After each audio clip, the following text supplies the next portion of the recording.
everyone, my name is Charmaine and I'm the dietitian that helps people reverse type 2 diabetes with plant-based eating. And today we are going to talk about the keto diet. The good, the bad, and the ugly. Keto diet is very popular nowadays. I have seen keto products everywhere, literally from keto bread to keto cereal to keto cupcakes. They're everywhere. Today we are going to dive deeper into the keto diet. Now, keto diet is very popular amongst people living with type 2 diabetes because a lot of times when people are diagnosed with diabetes, their doctors will tell them, yeah, just, don't eat carbs and you'll be fine. And so that makes a lot of people gravitate towards a keto diet because it is a low carb diet and it has a lot of touted benefits like weight loss and lowering blood sugar. Now, we're gonna dive deeper into the good, the bad, and the ugly of a keto diet so that you will be better informed, okay? So let's get started. What is a keto diet? So keto diet is usually a high fat, high protein diet that eliminates carbohydrates. So usually it's very heavy on animal protein like meat, eggs, bacon, and sometimes it has includes also non-starchy vegetables as well as fiber that is in the diet, but usually it is a low carb, high fat, high protein diet. Eating this way, what it does and how it works is that it puts your body in a state of ketosis. So when you're in a state of ketosis, it's almost like an end game for your body because your body thinks it's starving because there's no carbohydrates, right? What's actually happening in ketosis is that your body is actually burning fat to make it into fuel, to make it into ketones so that your body can use it as energy because there's no carbohydrates, right? So that's why it's very effective in losing weight. The good about the keto diet is that there is a lot of people being able to lose a lot of weight on keto. They'll lose a lot of water weight, and of course, they'll lose fat as well because they're in the state of ketosis. So that's one of the good of the keto diet is that it helps you lose weight rapidly. So on one hand, your body is burning fat and losing weight. On the other hand, you're cutting carbs, so that lowers your blood sugar as well. So with lowered blood sugar and weight loss, that sounds like a dream. That sounds so attractive, right? That's why a lot of people turn to keto diet. Now, let's dive deeper into good, the bad, and the ugly. Okay, so again, like we said, the good is there's increased weight loss, there's lowered blood sugar, and a lot of times people also experience high energy as well because when you're in a state of ketosis, your body is only running on one single energy unit, which is ketones. So that's why a lot of people will feel like they're really energetic when they're in a state of ketosis, and a lot of people will think that it's a very healthy diet because you have increased energy, right? You're losing weight, you're lowering your blood sugar, okay?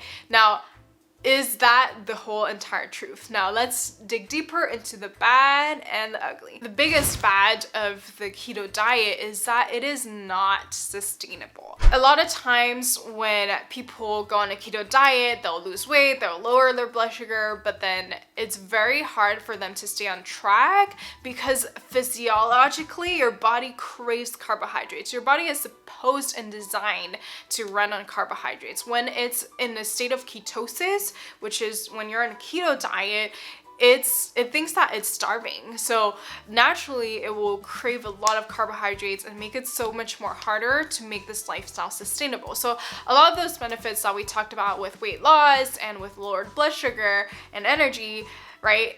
Once you go off track of keto, those benefits go poof and they're gone, and you're back to square one. So that's why a lot of times that's the biggest bad of keto is that it's not sustainable.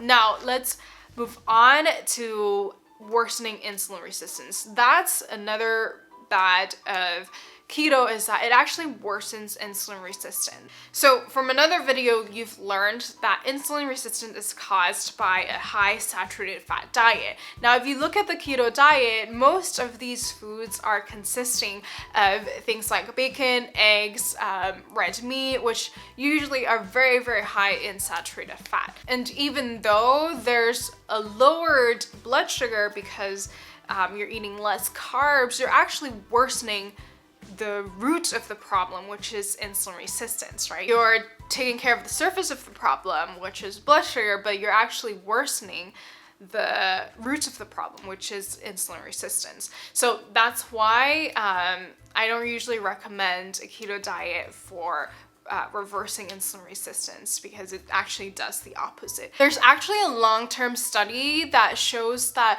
men who go on a low-carb diet for 10 years or more actually significantly increase the risk of developing diabetes. So that is a huge study. I'll cite the study in the description below so you can check it out. And now let's talk about the ugly. So other side effects of the keto diet is that there are a lot of people, and both, on scientific studies and me personally, when I've seen, different patients, different clients, a lot of times after they've gone on keto, their bad cholesterol, which is LDL cholesterol, actually always shoots up because of how much saturated fat they're intaking in their diet, and also because the high cholesterol that they're eating. So a lot of times they actually increase their levels of bad cholesterol, and it actually also decreases their artery function. So that's a recipe for heart disease. Your arteries functions has decreased and your bad cholesterol increased, so that is definitely not good news for developing heart disease. Another side effect is that it also increased inflammation in a lot of people, because the high amount of animal protein and the stress that you're in ketosis actually increase your inflammation. So that's a huge side effect as well. And not to mention that there's a lot of nutrient deficiencies. That's why there's all these supplements on supplementing nutrients that people on a keto diet needs, because it's really lacking a lot of important nutrients that carbohydrates, foods like potatoes, brown rice, whole grains can offer. Another side effect of keto is that there's impaired glucose tolerance. What usually happens is, because you've cut out carbohydrates for a long time, your body is not used to processing carbohydrates anymore. That's why there is an impaired glucose tolerance, usually for people who go on a keto diet. Now, sadly, a keto diet doesn't only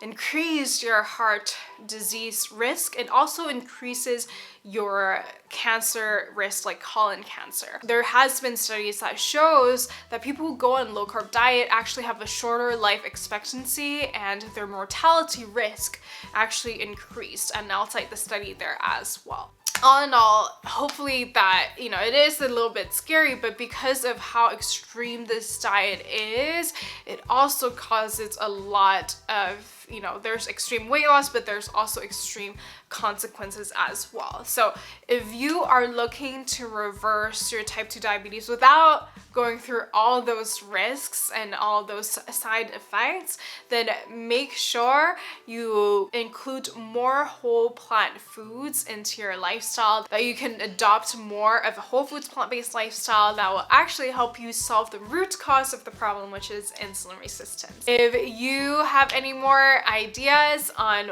what YouTube videos that you want to see on this channel, please comment down below. And if you liked this video, make sure you push thumbs up so that more people can see this video or see that there's hope of reversing type 2 diabetes. And if you want to reverse type 2 diabetes and join my Reversing Diabetes Nutrition Coaching Program, then make sure you book a call with us. It is free. It's just for us to see what an action plan we can make to help you reverse type 2 diabetes. I'll see you guys later, and I'll talk to you soon. Have a good one.